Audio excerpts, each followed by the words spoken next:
الحمد لله رب العالمين، والصلاة والسلام والتكريم والتعظيم على سيدنا محمد سيد الأولين والآخرين، وعلى آله وأصحابه وأتباعه وأولياء أمته أجمعين إلى يوم الدين. اللهم فصل وسلم وزد وبارك على منبع الأنوار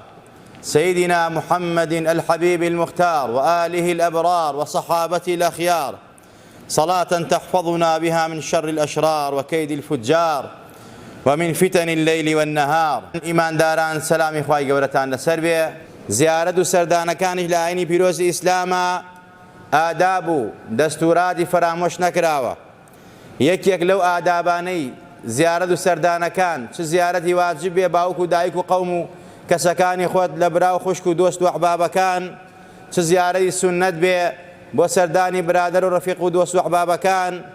چ باقی زیارەتەکانی تر بێ وەک زیارەتی پرسە و سەردانی نەخۆش و ئەمانە، ئەمە بەڕاستی کۆمەڵی ئاداب و یاسا و ڕێسا هەیە. یەکەم نێت لە هەموو عیبادەتێکە، لە هەموو کار و کردەوەیەکە لە ئاینی پیرۆز ئیسلامە بەمەرجگیراوە. رسول الله صلى الله عليه وسلم أفرمت إنما الأعمال بالنيات وإنما لكل امرئ ما نوى. ئەفەرمێت هەموو کار و کردەوەیەک لە ئاینی پیرۆز ئیسلامە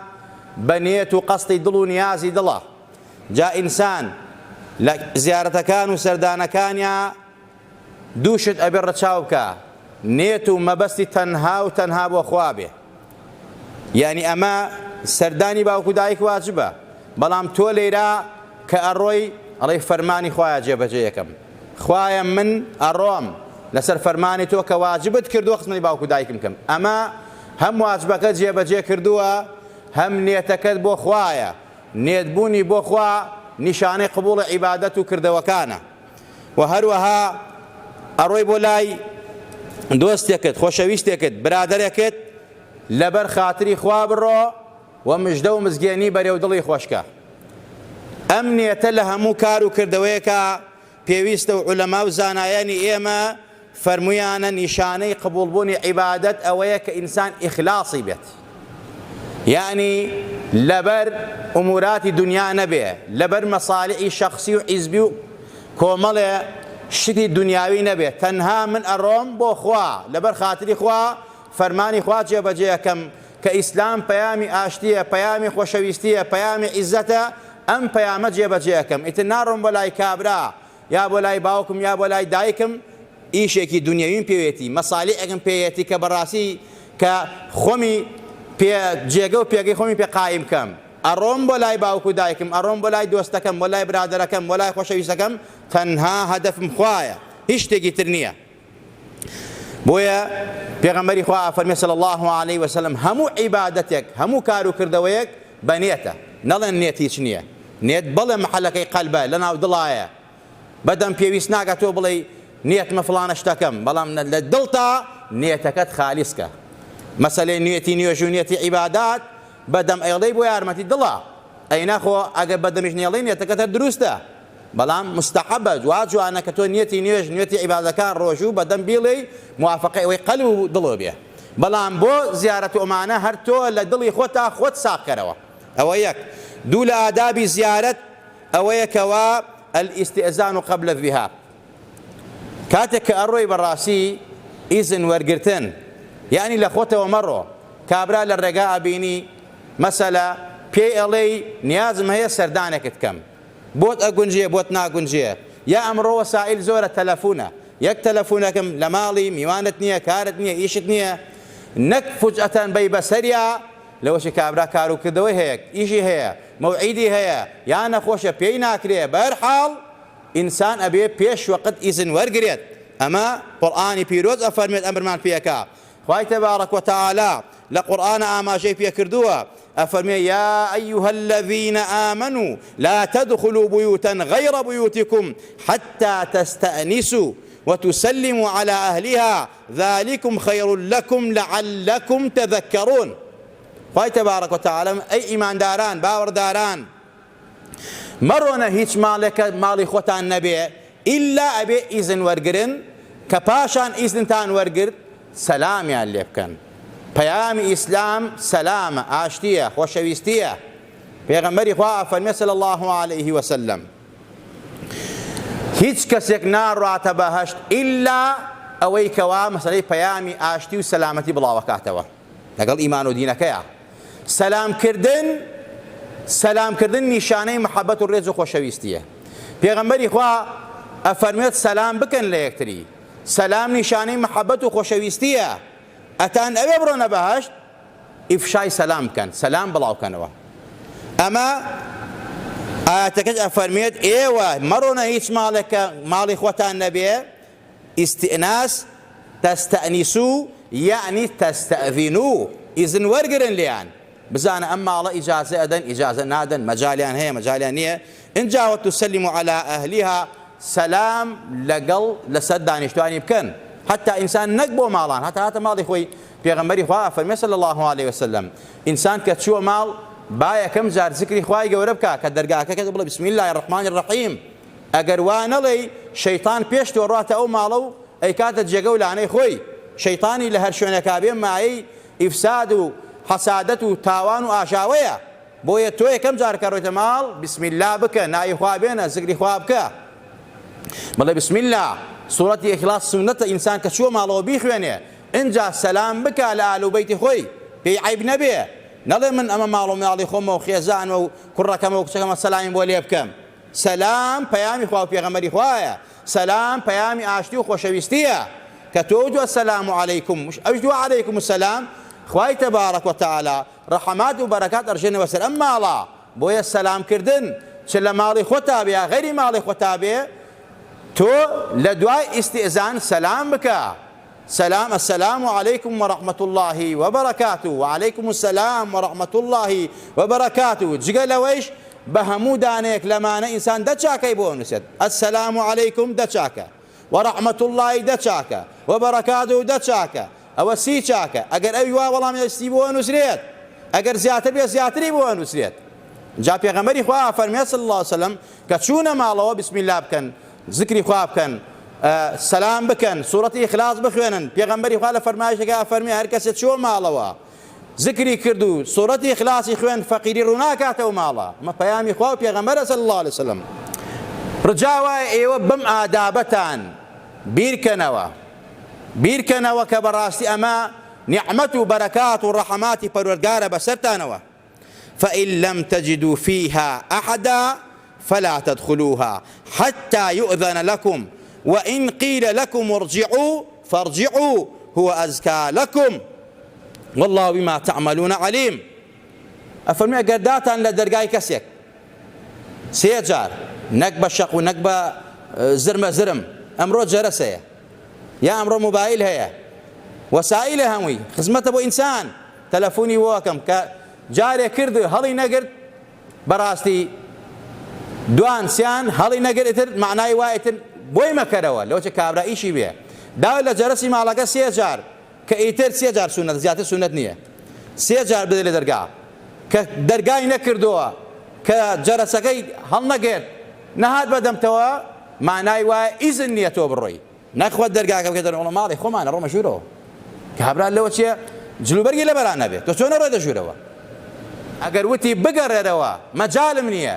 عاجز مەبە ناڕەحەت مەبە، ئەمە فەرمانی خوایە. خوا ئەمە باشترە بۆت کە بگەڕێیتەوە،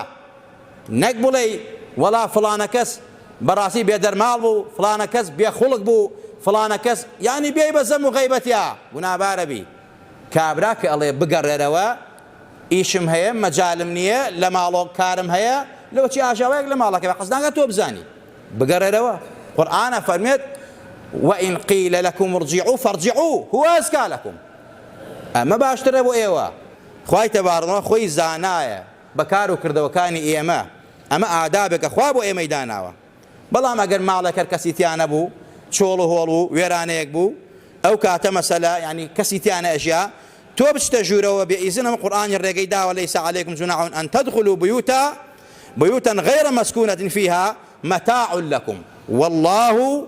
يعلم ما تبدون وما تكتمون. ئەمە قورئان ئاماژەی پێ ڕوونی کردەوە ماڵێک کەسی تیانە چۆڵە تۆ ڕۆیتە ژوورەوە بەبێ مەسەلە هیچ کەسی تیانە تا ئیزنی وەرگریت کۆڵۆبارێکی خۆتی لایە دەرێکەکەی توێ دەرەوە بەڵام ئەگەر کۆڵوباری تیا پێویستاتە نەبوو بڕێتەوە ماڵە مەڕۆ لەوەچی ئەو ماڵە شتێکی تیا بەسمێنە کێشێک بۆ دروستکە بەڵام ئەگەر کۆڵوبارێکی خۆی تیاوی پێویستات بوو ئەبوایە بڕۆیشتایی کەسیشی تیا نییە ئیتر ئەوە ئیزد و ئەم شتانە واجب نییە بەڵام هەر سونەتە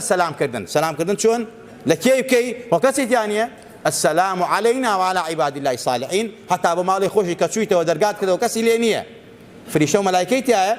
بلي بسم الله والحمد لله والصلاة والسلام على رسول الله سورة الإخلاص منها السلام علينا وعلى عباد الله الصالحين أما آداب زيارتها لآيني بيروز إسلاما كأبي إذن ورقري والسلام كي حتى كإنسان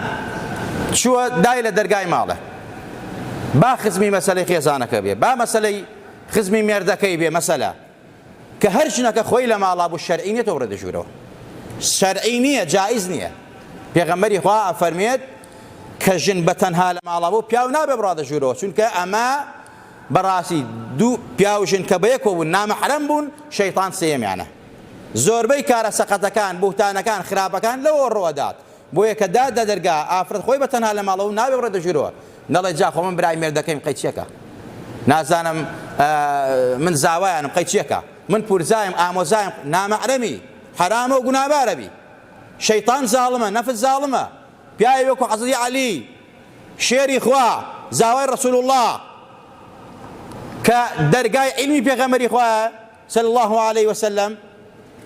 ئەو ئەفەرمێت ناتوانم بەتەنها لەگەڵ ئافرەتەکە بەڕاستی دانیشم چونکە پێغەمبەری خوا ئەفەرمێت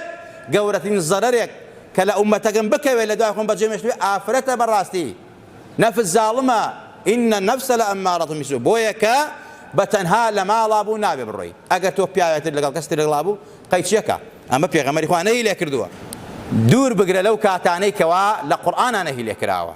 يا كاتي إسلاعته أمانة ولا كاتي كان مرة كابرا كاتي ساعات ببروي يقي في بقري إساعتك اللي تقدي قرآن يا ما جوا ما كردوا خوا يا أيها الذين آمنوا ليستأذنكم الذين ملكت أيمانكم والذين لم يبلغوا الحلم منكم 3 مرات من قبل صلاة الفجر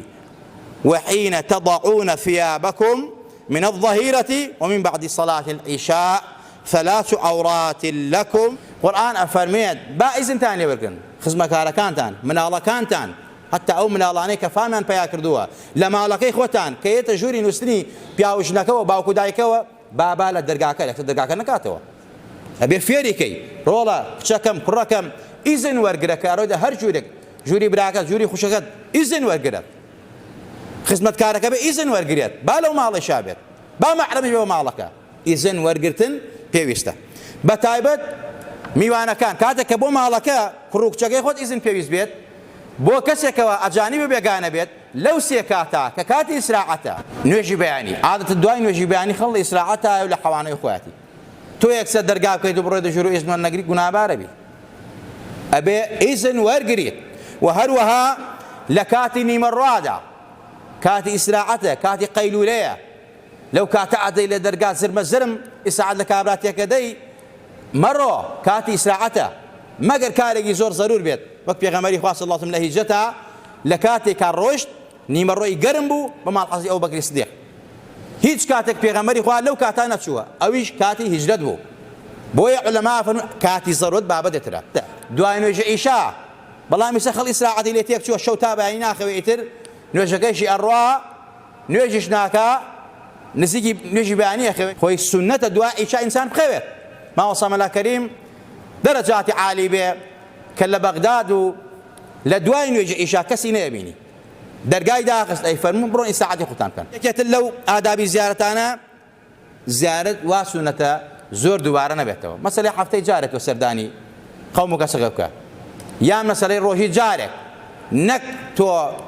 هەموو دقە و سەعاتێ وەک کابرا لێرەوە ڕۆی ئەسەلام عەلەیکم لەو ڕادیۆ عەلەیکم سەلام ئەسەلام عەلەیکم ئەسەلام عەلەیکم عەلەیکم سەلام عەلەیکم یعنی کابرا هەر تێکاوە بەسەرێکا ڕۆژی جارێ مەسەلە کابرا دراوسەی کابرایە سەردانی بکە ڕۆژی جارێ نەک هەموو دقە و سەعاتێک تۆ بڕۆی کابرا ئیسعاچکەی ئەمەش لە ئادابی ئیسلامە ئینسان ڕۆژانە جارێک سەر لە دراوسەکەی با ڕۆژانە جارێک سەر لە قەوم و کەسەکەی با هەفتانە جارێک سەر لە قەومی دووری با مەگە حاڵەکاتی پێویستات و ئەمانە بێت ئەگەر نەخۆشی بێت ئەوە هەر وا سونەتە ئینسان بەڕاستی کەمتری کاتەوە ئەمڕۆ تەلەفۆنێ بە تەلەفۆن واڵی پرسێت یەکێتر لە ئادابی زیارەت ئەوەی ئینسان کات کەم دانیشە کەم بە تایبەت بەلای نەخۆشەوە ئەوەندە دانەنیشە بێتە ماین بەلەل بۆ نەخۆشەکە بۆ ماڵەکەیش اینجا لە ئادابی زیارەت ئەوەی ئینسان چاوی داخە کە ئەڕۆیتە ماڵێک چاوت داخل لە نامەحرەمیان لە ئافرەتیان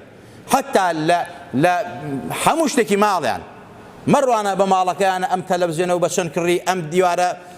کێم بۆی گەچکاری کردی ئەمە بۆیاقە کێ بۆی کردی ئەم پانکە لەکوێ کڕی ئیتر مەکەوە معاملە لەگەڵ کابرا و مەکەوە حساب و کتاب ئەمە جۆرێکە لە بابی حەسادەت نابێ قسانە بکەی دانیشە زیارەتی خۆ بکە لەبەر خاتری خوا هاتووی سەردانە کردووە ئیتر بابەتەکانی لەگەڵان مەکەرە وەکو ئەمڕۆ ئەم خانەوە چۆن کرد ئەمە چەند مترە ئەم بەهەر حاڵ ئیتر حتا گڵۆپی دیوارەکەی چرای ماڵەکەی تەلەڤیزیۆنی ماڵەکەی هەمووی حسابەکە لەگەڵیە ئەمە شەرعی نییە دوورە لە شەرع بەتایبەت ئافرەتان ئەیبە دوور بگن لەمە چاو داخستن واجبێکی شەرعیە لە ئاست ئەو ماڵەدا و مەحرەمی ئەو ماڵە ئەبێت چاو داخی سەیری ئافرەتیان نەکەی ابن عباس أفرمي خوا أفرميت يعلم خائنة الأعين وما تخفي الصدور أما جيبك بو بيعوي أتشيت مالكوا كاتك أفرتي مالك أبيني مثلا أفرتك جوانا سيدك كأزاني مثلا بيعوك سيدك يا مثلا خلطي مالك سيدك شاو داخل اتخو نازاني خوا أقاداري أو خيانتي شاويتي لدلاشتي خرابتر ونيتي خرابتري هي بۆیە حرامە بێت کە تۆ چتە ماڵەوە چاو داخی وەکو پێرەمێرد دەفەرمێت دزی ئێمە کاتی خۆندە بە وەفا بوو کە چۆ ماڵەکەەوە نمەکی خۆی بکردا دزی ماڵەکەی نەیەکرد و واسی ناوی نمەکم کردووە ئەم ئادابە لە ئیسلام وەرگیراوە براکانم کەواتە تۆی مسلمان کە چوویتە ئەو ماڵەوە بێت چاوت داخی حتا لەبەر دەرگا مەسەلەی ڕوبەڕووی دەرگاکە نەوەسی کاتێک کە دا لە دەرگا ئیزنوەرەگە بڕۆتە ژوورەوە بڕۆتە پێچی دەرگاکەوە لەلایەکەوە بۆستی ئەگەر وتیان بێرە ژوور و ئەڕۆ دەژێرەوە سەرت داخی چاوت داخی سەیری ئافرەتیان ناکەی لەو شوێنەی کە ڕۆیتە ماڵەوە دانیشی لە شوێنێکە دانی مناسیبی خۆت بێ با خاوەن ماڵەکەی بۆت هەڵبژێرێت نەک لە خۆتەوە بڕۆی کام شوێن باشە و کام شوێن چاکە ئیتر بە حسابی خۆت ئیتر ئەوەندە ئەپەرویدەوە کابرا هیچ یعنی هیچ شتێک لە بینتان نەماڵی کاکە من ئەڕۆمە فڵان شوێن دانیشم نا ئەبێ کابرا بڵێ فڵانەکەت ئالەوێ دانیشە تۆ ئەبێ ئالەوێ دانیشی نەک مەسەلەی بە ئارزوی خۆت بە تایبەت لە شوێنێکە دانیشی بەرامبەر دەرگابێ ئافرەتیان بینی شتیان بینی تووشی نەزەری حرام ببی ئەمە حرامە مەسە دڵپیسی نیە ئەمە ئیسلام وا فەرمێت بەناو ماڵەکان نەگەڕێی چاوت داخی لە ئاست هەموو شتێکەوە چ ئافرەتیان چ شتومەک و کەلوپەلی و ماڵیان حساب و کتابیان لەگەڵان نەکەی ڕەخنە نەگری ئەمە بۆ وایە ئەوە بۆ وایە سەوت و دەنگت بەرز نەکەیتەوە لە میوانیت لە میوانی ئینسان نابێت دەستکا بە قیڕەقیر و ژاوەژا و لاژەلاژ دوو لە ڕووی جەنابتان دەنگ بەرزکاتەوە ئەمە خلافی ئەدەبی ئیسلامە لە میوانیە میوانەکەت با شەرعی بێت پاک بێت لە گوناه و لە تاوان لە مەعسیەت بە تایبەت لە زەم و غەیبەت کە چوویتە زیارەتی کابرا ئیتر زەم و غەیبەتەکان مەکەرەوە ئەمڕۆ مەجلیسەکانی ئێمە لە مەجلیس زیکر دەرچووە زیکر نەماوە کە دانیشتن دوو عایلە بەیەکەوە مەسەل ئەمانە هەتا اختلاط حرامە جایز نییە ئینسان مەسەلە پیاو بە پیاوشین بەژن دانیشی ئاوا نەک دانیشە دەمەتەقە بکرێت چونکە ئینسان تووشی حرام و گوناه هەبێت بەهەرحاڵ کە دانیشتنەکەی بوو ئەبێ گوناه و تاوانی تیان نەبێت زەم و غەیبەتی تیان نەبێت سۆفی ئیبراهیم یەکبوو لە دەربەنیخانەکە ئەچووی بۆ لای سەلامت لێ کرد پێش ئەوەی دانیشی ئەی فەرموو دانیشە زکری خوا بکە ئەگەر زکری خوا ناکەی قسەی خێر ئەزانی بیکە ئەگەر قسەی خێر نازانی هەڵسە بڕۆ دەرەوە بۆی کە تووشی گوناه نەبی ئەهلی عیرفان و تەسەوف ئاوا بوون بەڵام ئێستا کە ئەچیتە ماڵەکە سەلامەوە هەر نەماوە هەلەو هەلەو ئەوەیە ئیتر دەسەگرێت بە زەم و غەیبەت کیان توانی ئەیکوتن بە ئارەزوی خۆیان حتا باوکو دایکی خۆشیان لە زەم و غەیبەتەکە دەرناچێت بۆیە ئەمە حرام و جائز نییە حتا لە دوای ئەوەش کە هەستای بۆ کەفارەتی مەجلیسەکەت پێغەمبەری خوا فەرمێ صلی الله عليه وسلم سنەتە لەسەر زکر هەڵسی چونکە هەموو مەجلیسێک ئەگەر زگری تیانە بێت لە قیامەتە لاکە تۆ پێکە خێنە بەردەمەوە بۆ گەنە و پیسە بۆیە پێغەمبەرە فەرمێت لە ئاخیری مەجلیستانەوە کە دانیشتن وەک چۆن لە وڵۆ سەلامەکەی بسم اللهەکەی سەلامەکەی لە کۆتاییشا بڵێ سبحانك اللهم وبحمدك لا اله الا انت استغفرك واتوب اليك ئەمە کەفارەتی مەجلیسەکەتانە ئەگەر هەڵەو کەم و کورتێکی هەبێت ئەبێتە کەفارەتی گوناهەکانتان وەکو پێغەمبەری خوا فەرموویەتی و هەروەها کەسێکە زانێ مناڵی عەزول و نەکبەتی هەیە دەستکاری شتەکە مەیبە بۆ دێنی لەگەڵ خۆتا مەیبە بۆ سەردان مناڵی وایە چاوی پیاو دەرەکا کاکە ئابڕووی ئینسانە بە کە تۆ بیبەی لەوێ دوای بڵێ داوای لێوردنەوە پەنێکیدا خەسارێکیدا خەجاڵەت خۆم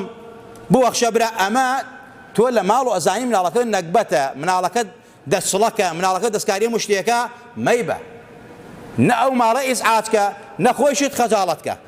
چونکە پێغەمبەری خوا لە هەموو شتێکە ئێمە مەسئول و بەرپرسیارین كلكم راع وكلكم مسؤول عن رعيته بس ئەوە نییە بڵێ ئێمە ڕئیسی وڵات مەسئولە تۆ مەسئولی عائلەی خۆتی عائلە و مەسئولی تۆیە مەسەلە لە دانیشتەکانە مەسئولیاتی هەیە بەرپرسیاری هەیە بۆ مناڵەکان و بۆ چواردەور ئەبێ بیبێتە سەر یەکێت لە ئادابی زیارەت لە ئیسلامە ئەوەیە کە تۆ چۆن ماڵەکەوە ئەو ماڵە ئەگەر ئەهلی دین بوون مەسەلە ئیمامەتیان نەزانی کاتی نوێژ و سونەتە پیاوی ماڵەکە ئیمامەت بکات نەک بڵێ وەڵام من مەلامە ڕۆم پێشەوە نەخێر ئەمە خلافی سنەتی پێغەمبەری خوا صلی الله عليه وسلم لە حەدیثێکا کە ئیمامی ئەحمەد و ترمزی و ئەبوو داود ڕیوایەتیان کردووە ئەبوو عەطیە ئەفەرمێت مالی کوڕی حورەیس چوە ناو قەومێکەوە دانیشت مسلمانان سەحابەی پێغەمبەری خوا وتیان قوربان پێشکەوە ئیمامەت کە فەرمی نایکەم ئێستا پێتان بڵێم بۆ نایکەم پێغەمبەری خوا فەرمی صلی الله عليه وسلم هەر کەسێک لە ئێوە کە ئەچێتە شوێنێکەوە ئەچێتە ماڵێکەوە ئەچێتە ناو گەل و قەومێکەوە سنەتە خەڵکی ئەو گەل و قەومە و ئەو خاوەن ماڵە خۆی ئیمامەت بکە ئەگەر ئیمامەتی زانی ئەگەر نەیزانی بابەتێترە بەڵام ئەگەر زانی سنەتە بڵێ پێشکەوە تۆ خاوەن ماڵی تۆ ئەقدەمتری بە ئیمامەت نەک بڵێ وەڵام من مەلام و منە ڕۆمە پێشەوە من لەو شارەزاترم بەڵام ئەگەر شارەزای نەبووە تا حەدێک ئەبێ ئیزنی لێ وەرگریت بۆ ئیمامەتەکەیش نصیحەتی خێر ئادابی دانیشتن و زیارەتەکانە کە تۆ لە هەر شوێنەکە دانیشتی ئەمر بە چاکە و قەدەغەکردنی خراپە ئەبێ فەرمانە بێ کە شتێکە بینی لەو ماڵە ادعو إلى سبيل ربك بالحكمة والموعظة الحسنة نەک وەکو نەقد بە نەسیحەتێکی جوان بە شێوازێکە تێیان گەێنی ئەم شتە ناشەری ئەم شتە گوناهە ئەم شتە خراپە ئەبێ بەو شێوازە بێت بە هەمان شێوە خاوەن ماڵی ئەگەر شتێک لە میوانەکە بینێت بە ئوسلوبێکی جوان المؤمن مرآة المؤمن مسلمان ئاوێنێ مسلمانە بە ئوسلوبێکی جوان پێی بڵێ ئەو فڵانەشتە ناشەرعیە ئەوە پێغەمبەر نەهی لێ کردووە ئەویش ئەبێ بچێتەوە خوا و نەسیحەت وەرگرێ چونکە پێغەمبەری خوا ئینسانی مسلمان ئەو مسلمانەیە ئیمانداری تەواو قەت لە قسەی خێر و چاکە تێر نابێ کاتێکی کە ئەڕۆی لە خۆت و هەمنەسی ماڵ بەجێ بێڵی یا ئەوەندە دانی کابرا خەوی لێ بکەی وەڵێ کە ڕۆیشتی خۆت دەرگاکە داخە نە ئەوە خلافی سنەتە کە ئەڕۆی نیازی ڕۆیشتن هەیە ئەبێ ئیزن وەرگری چۆن ئەبێ بۆ هاتن ئیزن وەرگری بۆ ڕۆیشتنی ئیزن وەرگری بۆ چونکە لەوە چە تۆ ڕێگە باش نەزانی لەوە چ بۆ ئەم میوانە ئەم خاوەن ماڵە خواردنێکی باشی ئامادەکە بێ حەزەکە بۆ تەقدیم کە یا ئەمرێکی پێت کاتێکیش کە مەسەلەی هەڵاسی وەک زکری خواکەی سوپاسگوزاری خاوەن ماڵەکەیش بکە بۆ ئەم زیافەت و میوانداریەکە کردوێتی من لم يشكر الناس لم يشكر الله أو شكري خلقي نجا شكري خواش ناكا ضل نيابة يعني أو يعني السبلاية بوقت نقبته تو أبي بكابرا ولا سواستكم ممنون اللي تفتانم بو أم ضيافته بو أم ميوان دارية بو أم هم احترامه خواي جورا دارتان كا خوا درجاتان عالية أو دعاء خيري وبكا